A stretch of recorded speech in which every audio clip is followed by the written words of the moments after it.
Gratitude क्या होता है? ग्रेटिट्यूड, आज हम ग्रेटिट्यूड के बारे में बात करने वाले हैं। ग्रेटिट्यूड आपकी लाइफ को चेंज कर सकता है। वो कैसे करेगा वो मैं आपको बताने वाली हूँ इस वीडियो में। पहले मैं आपसे पूछना चाहूँगी कि आपने कभी ध्यान दिया है कि आपके जीवन में क्या क्या अच्छी चीज़ें हैं, राइट? क्योंकि हमारा नेचर क्या होता है, हमारे पास जो चीज़ नहीं होती हमारा फोकस उस चीज़ पे होता है। हमारा फोकस जो खुशियाँ हमारे पास हैं उन पे कम रहकर उन पे होता है जो जो चीज़ें हमारे पास नहीं है, राइट? तो पहले आप मुझे बताइए कि आपने कभी ऑब्जर्व किया है कि आपके पास कितना कुछ है, राइट? हम आपके पास जो है, हमारे पास जो है, वो कितने लोगों के पास नहीं है। पर हमें क्या होता है, हमें और पाना है, और पाना है, और करना है, हमारा उस पर ज़्यादा फोकस रहता है। सही है, हमें लाइफ में इम्प्रूवमेंट करना चाहिए, लाइफ में ग्रोथ करनी चाहिए, लेकिन कई बार क्या होते हैं, हम जिस चीज़ को पाना चाहते हैं उसके बीच में हर्डल्स आती हैं, प्रॉब्लम्स आती हैं, तो हमारा फोकस उन चीज़ों से हटकर जो हमारे पास हैं, जिन चीज़ों को हम पाना चाहते हैं, उनके बीच में आने वाली प्रॉब्लम्स पे इतना स्टक हो जाता है कि हम लाइफ में बहुत बार डिमोटिवेट हो जाते हैं, हम स्ट्रेस लेने लगते हैं, हमें लगता है कि बस अब नहीं हो रहा है या अब सब कुछ खत्म हो गया। मतलब ये डिपेंड करता है कि आप कितनी बड़ी प्रॉब्लम को फेस कर रहे हो। लेकिन हमें क्या है, हमें जब हम ग्रेटिट्यूड फील करते हैं कि जो चीज़ें मेरे पास हैं, जो खुशियाँ मेरे पास हैं, वो लाखों लोगों के पास नहीं है, राइट? वो लाखों हजारों लोग उन चीजों की तमन्ना करते हैं जो हमारे पास हैं, उनको इग्नोर करके, उनके ऊपर ध्यान ना देकर, जो चीजें हमारे पास नहीं है हमारा फोकस उनके ऊपर रहता है। तो ग्रेटिट्यूड का मतलब जो है, ग्रेटिट्यूड का मतलब होता है आभार व्यक्त करना, थैंकफुल रहना, या किसी चीज के लिए किसी को अप्रिशिएट करना। कोई अच्छी चीज होती है, जब आपकी लाइफ में खुशियां होती हैं, तो हो सकता है कि हम भगवान को एक बार याद ना करें, लेकिन जब हमारी लाइफ में प्रॉब्लम्स आती है, जब हमारे साथ कुछ गलत होता है, तो हम बोलते हैं कि भगवान ये मेरे साथ ही क्यों होता है। ये कोई चीज आपके पास होती है, आप उसके लिए ग्रेटफुल नहीं रहते हो, लेकिन हमें रहना चाहिए ग्रेटफुल उन चीजों के लिए जो हमारे पास हैं। यदि आपकी लाइफ में कोई अच्छा करता है, आपकी हेल्प करता है, आपकी लाइफ में कॉन्ट्रीब्यूट करता है, आपके जीवन को बेहतर बनाता है, तो उसके लिए भी आपको ग्रेटफुल होना चाहिए, उसका आभारी रहना चाहिए।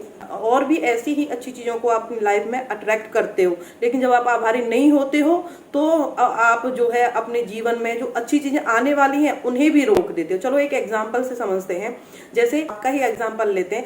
मान लो यदि आप किसी की हेल्प करते हो, राइट? तो वो आपको थैंक यू बोलता है, आभार व्यक्त करता है कि थैंक यू, आपने मेरी मदद की। तो क्या आगे से आपको इन फ्यूचर यदि उसे नीड होगी तो आपका और मन करेगा उसकी हेल्प करने का, राइट? और यदि जिसकी आपने हेल्प की वो उसे मतलब उसकी उस चीज की वैल्यू ही नहीं पता, वो आभारी ही नहीं है, क्या आपका मन करेगा उसकी मदद करने का? सेम ऐसे ही होता है। आपकी लाइफ में जो चीजें हैं, जो अच्छी चीजें हैं, उसके लिए हमेशा ग्रेटफुल रहिए, थैंकफुल रहिए। जो आपकी लाइफ में कॉन्ट्रीब्यूट करता है, आपकी मदद करता है, आपके जीवन को बेहतर बनाता है, उसके प्रति आप थैंकफुल रहिए। उन चीजों को देखिए जो आपके पास हैं, उन चीजों पे फोकस रखिए, पर कम रखिए जो आपके पास नहीं है। उन्हें पाने के लिए, उन्हें अचीव करने के लिए अपनी लाइफ में मेहनत कीजिए, लेकिन जो है उसके ऊपर भी आप ध्यान दीजिए। क्योंकि जब आप डिप्रेस रहते हो, जब आप स्ट्रेस में रहते हो, जब आपकी लाइफ में कोई प्रॉब्लम्स होती है, तो हमें क्या है, हमें उन चीजों को देखना चाहिए जो हमारे पास हैं, उनको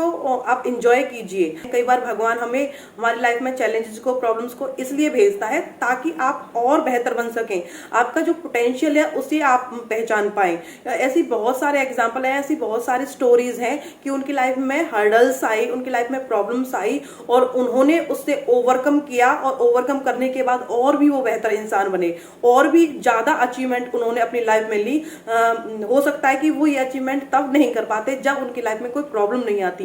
प्रॉब्लम्स, चैलेंजेस क्यों आते हैं आपकी लाइफ में? वो आते हैं आपको निखारने के लिए, वो आते हैं आपको और स्ट्रांग बनाने के लिए, वो आते हैं आपके अंदर जो टैलेंट है, आपके अंदर जो पोटेंशियल है उसे बाहर निकालने के लिए। अपने आप को पहचानते हो आप, जब चैलेंजेस आपकी लाइफ में आते हैं, जब प्रॉब्लम्स आती हैं, तो अपने आप को पहचानते हो, अपने आप को समझते हो, जब उन प्रॉब्लम से निकलते हो। तो हमें ये नहीं सोचना चाहिए, कोई भी प्रॉब्लम, कोई भी चैलेंज हमारी लाइफ में आ रहा है, कुछ भी बुरा हमारी लाइफ में हुआ है, तो हमें ये नहीं सोचना चाहिए कि ये मेरे साथ ही क्यों होता है। अरे आपके साथ अच्छी चीजें भी तो हैं, अच्छा भी तो होता है आपकी लाइफ में, तब आप क्यों नहीं सोचते हो कि ये मेरे साथ ही क्यों होता है। अच्छी चीजें भी तो बहुत होती हैं आपकी लाइफ में, तब तो आप नहीं बोलते हो कि ये मेरे साथ ही क्यों होता है। पर जब कोई प्रॉब्लम आती है, जब कोई परेशानी आती है लाइफ में, जब कुछ गलत आपके साथ होता है, तो हम बोलते हैं कि मेरे साथ ही क्यों होता है। जैसे एक छोटा बच्चा होता है, उससे उसे हम अप्रिशिएट कर देते हैं, उसे हम ये बोलते हैं कि वेरी गुड बेटा, आपने बहुत अच्छा किया, तो वो और भी अच्छा करने की कोशिश करता है। हम किसी की तारीफ कर देते हैं तो उसे बहुत अच्छा लगता है, फिर वो अपने काम को और भी बेहतर तरीके से करता है। सेम ऐसे ही गॉड के साथ, जिस भी शक्ति को आप मानते हो, गॉड को मानते हो, यूनिवर्स को मानते हो, वो भी ऐसे ही काम करता है। जब आप थैंकफुल रहोगे, आभारी रहोगे उन चीजों के लिए जो आपके पास हैं, तो यूनिवर्स वैसी ही चीजें और भी अच्छी चीजें आपकी लाइफ में भेजता है। लेकिन जब उनके प्रति आप थैंकफुल नहीं रहते हो, आपको उन चीजों की वैल्यू ही नहीं है जो आपके पास ऑलरेडी है, जो अच्छी चीजें आपकी लाइफ में हो रही हैं, तो फिर और अच्छी चीजों को आप अपनी लाइफ में आकर्षित नहीं करते हो। और जब थैंकफुल रहते हो तो वैसी ही चीजें आपकी लाइफ में और भी ज्यादा होने लगती हैं। तो आप मुझे कमेंट करके बताओ कि कब किसने आपकी हेल्प की। इस वीडियो के खत्म होने के बाद पेपर और पेन ले और उसमें उन चीजों की लिस्ट बनाए जिन चीजों के लिए आप आभारी हो। ऐसा नहीं है कि बड़ी बड़ी चीजें हमारी लाइफ में होंगी हम तभी खुश होंगे, तभी आभारी होंगे, नहीं। आप डेली सुबह उठते हो, वो भी बहुत बड़ी बात है। कितने ही लोग ऐसे होते हैं जो रात को सोते हैं लेकिन सुबह नहीं उठ पाते। अपनी शुरुआत जो है वो ग्रेटिट्यूड से करो। थैंक यू गॉड, आपने एक और नया दिन में मुझे दिया। थैंक यू गॉड, मुझे इतना अच्छा खाने को मिल रहा है, मैं इतने अच्छे कपड़े पहन पा रहा हूँ, मैं इतनी अच्छी चीजें अपनी लाइफ में कर पा रहा हूँ, मैं अपने बच्चों के साथ टाइम स्पेंड कर पा रहा हूँ, मैं अपनी फैमिली के साथ टाइम स्पेंड कर पा रहा हूँ, मैं अपनी फैमिली के साथ घूमने जा सकता हूँ, मैं अपनी फैमिली के साथ लंच पे डिनर पे जा सकता हूँ या जा रहा हूँ, फैमिली के साथ अच्छा टाइम स्पेंड कर रहा हूँ। तो हम जरूरी नहीं है कि कोई बड़ी चीज हमारी लाइफ में होगी तभी हम थैंकफुल होंगे। छोटी छोटी चीजों को एंजॉय करना सीखिए, छोटी छोटी चीजों में खुशियां ढूंढना शुरू कीजिए। उस चीज का वेट मत करिए कि जो आप अपनी लाइफ में पाना चाहते हैं, अचीव करना चाहते हैं, जो आपका लाइफ गोल है, हाँ ठीक है, होना भी चाहिए, उससे आपकी लाइफ बेहतर बनती है, आप लाइफ में ग्रो करते हो। लेकिन ये बिल्कुल नहीं करना चाहिए कि जब वो चीज मिल जाएगी तभी मैं खुश रहूंगा। आज जो आपके पास है उसमें खुश रहें और बेहतर कल के लिए मेहनत करें। तो आप कमेंट करके मुझे बताएं कि किन चीज़ों के लिए आप ग्रेटफुल हैं, क्या क्या चीज़ें आपकी लाइफ में अच्छी हैं। और यदि आपको ऐसी ही वीडियोस चाहिए तो चैनल को सब्सक्राइब करें, बेल आइकन को हिट करें, जिससे ऐसी ही लाइफ चेंजिंग वीडियो जो आपकी लाइफ में ग्रो करने में आपकी मदद करेंगी, आपकी लाइफ को बेहतर बनाने में आपकी मदद करेंगी, उनकी नोटिफिकेशन सबसे पहले आपको मिल जाए। यदि वीडियो आपको अच्छी लगती है तो वीडियो को लाइक, शेयर, कॉमेंट जरूर करें। Thank you, thanks for watching, keep shining, keep growing.